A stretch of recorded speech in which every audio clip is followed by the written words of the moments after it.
There was always a plan B. That's what Shinso had in mind when plan A failed. After attempting to apprehend this villain without force, Shinso and yourself gave chase. The villain was giving the both of you the runaround, but while you were aiding in this capture, you noticed how much training has done wonders for Shinso as he kicked up speed after the villain. While he did, he signaled you to cut them off ahead.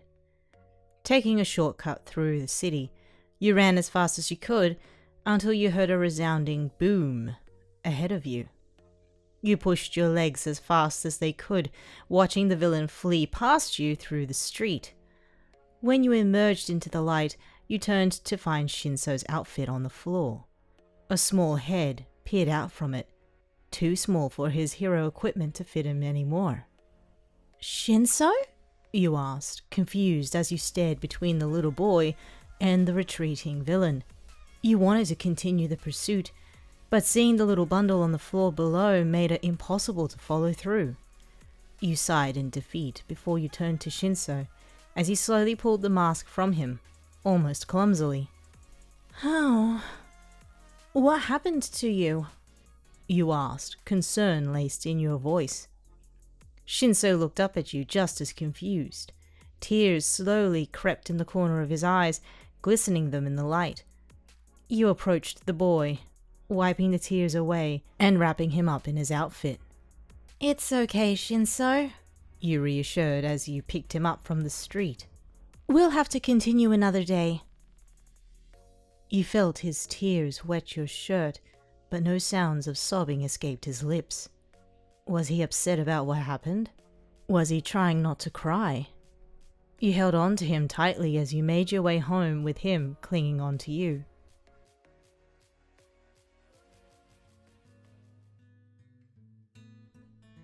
Ever since you brought Shinso home, he had been silent.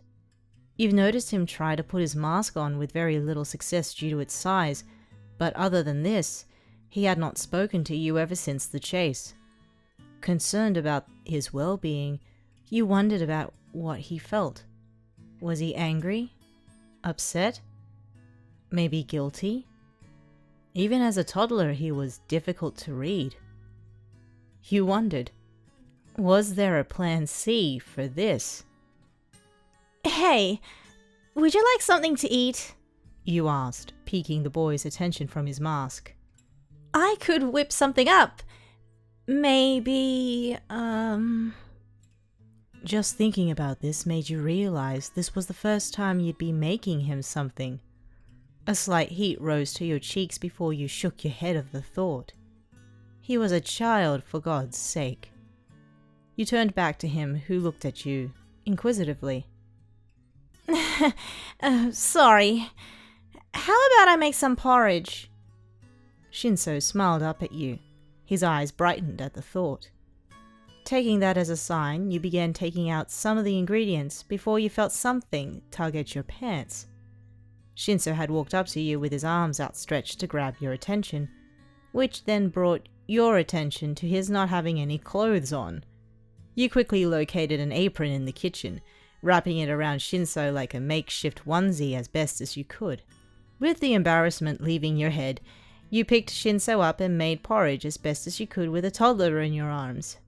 You smiled at Shinso every time he wanted to help, reaching his hands out towards some utensils to try stirring or pouring. Funny how the first time you both cooked together would end up like this. However, this whole time he had not said a word, opting to use his actions to communicate to you. Once porridge was made, and both Shinso and yourself had your fill, you decided to take him to your room before you contemplated for a moment. "Hey, do you want to see your cat?" you asked him, perking the little boy's interest. "We may need to feed him, so it'll be a walk to your dorm." Shinso pouted, hiding his face into your shoulder in response to your suggestion of walking to his dorm. You couldn't quite interpret why this was his reaction. Perhaps he was still embarrassed about the state of his room, even though you had seen it once before. "Look, it's okay. we could just visit him for a while and then come back to mine, if you feel more comfortable that way." After a short while, Shinso nodded in agreement.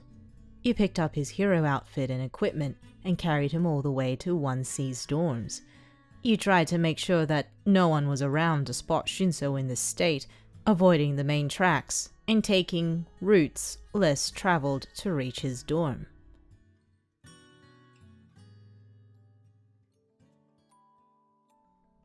From memory, you recalled Shinso's room being on the top floor of the dorms.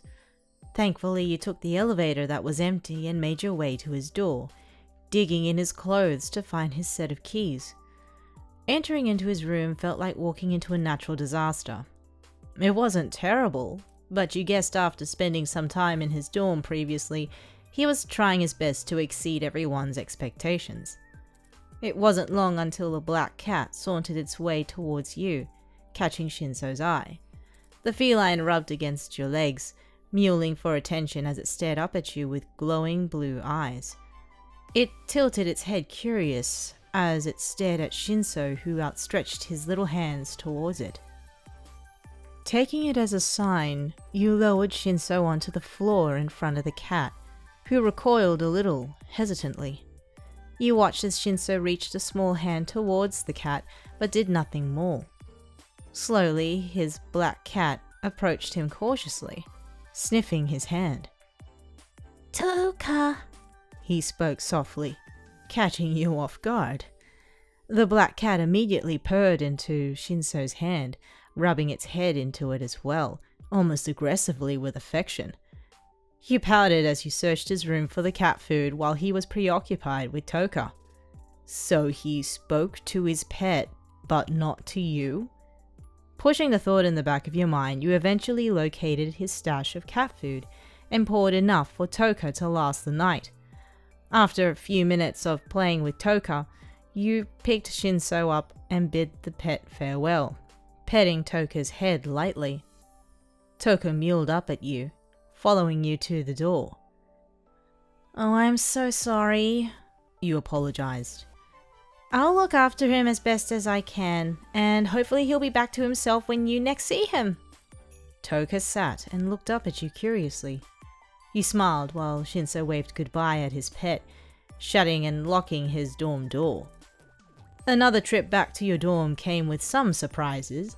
You made sure to avoid anyone who would spot you, watching the front doors for any movement before sneaking into your dorm. This required some tactical reasoning and timing, since most of 1A were too observant for their own good. It was then you realized that Shinso was still in the makeshift wrap of the apron you borrowed from the kitchen. You groaned, also realizing you should have taken an item of clothing from his dorm to wear. Leaving Shinso on your bed, you made your way to your drawers and picked out an old shirt of yours, swapping out the apron for it. You'd admit that Shinso looked pretty cute in an oversized shirt. "I think you should take the bed tonight. I mean, I don't know when you'll return to normal, and when you think about it, it's probably best that you have enough room just in case it happens earlier rather than later." You noticed Shinso's eyes looked at you curious, but they also saddened. "I mean, besides, I can make myself something on the floor next to you, and then I can try and formulate a plan or figure out where that villain may end up." "Sleep time?" "Yeah, sleep time."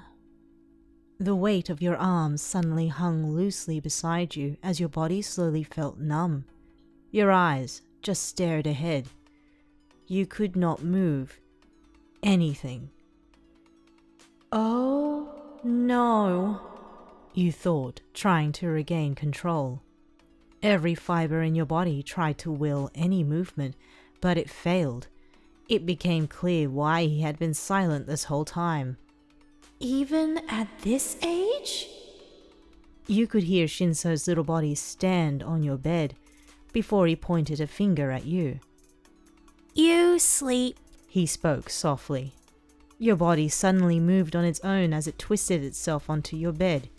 You flopped onto your side next to Shinso, and your eyes suddenly shut. You fell asleep immediately, with no time to digest your own thoughts. Meanwhile, Shinso crawled towards you and put a small hand on your head while you slept. Sorry, he whispered, before he soon joined you in bed, nestling into your body. He looked up at your peaceful face before his own eyes closed in slumber. It wasn't long until your arms encircled around the bub, holding him close.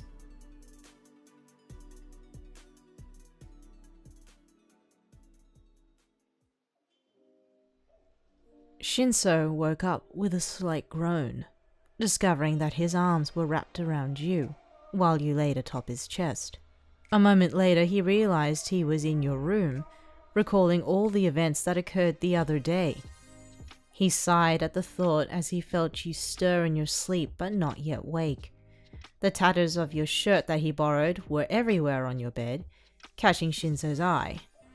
This also made him realize he was indecent. He grumbled under his breath before he carefully pulled the bedsheets over him in case you were to wake. At least he would be covered. But looking at the remnants of your shirt on his frame, he chuckled. I guess I owe you a new one, he whispered to himself, now content where he was. He leaned down to kiss you atop your head before he laid a hand there, ruffling your hair gently between his fingers. You stirred in your sleep again, causing Shinso to shift to accommodate until you fell back into slumber once more. Sorry for all the trouble, kitten. In the back of his mind, he was happy that you were resting. After all, Plan C was never to be lumped on you.